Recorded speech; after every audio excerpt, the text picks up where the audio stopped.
Здравейте отново. Непрофесионално видео правя.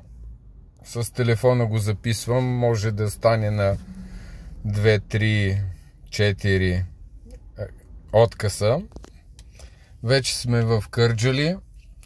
В топло и слънчево Кърджали. 28 градуса отвън.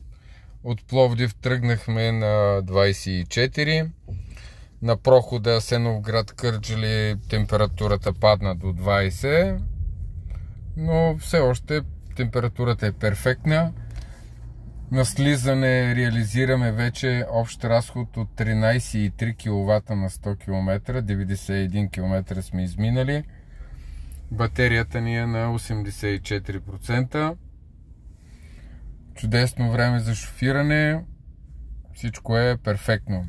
Както виждате, започнахме на 450 км пробег при 100% батерия. Сега имаме 84% батерия и 380 км пробег. Естествено, климатика не работи, защото е доста нормална температурата. Чак сега почна да се стопля, така че пускаме го на автоматичен режим. Веднага се включи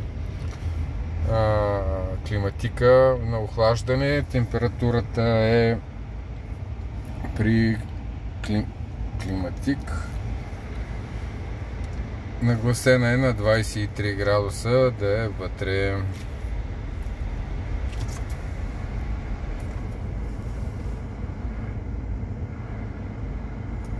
Така.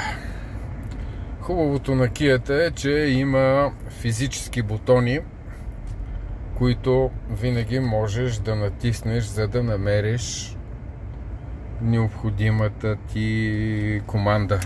Докато таблета си е таблет с цялото меню. И така, 91 км,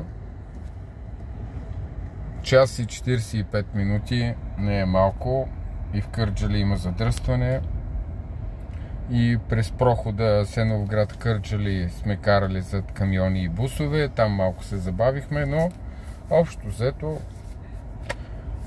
за час и 45 минути шофиране сме загубили от батерията. Не загубили, а сме изразходили едва 16%. Допосле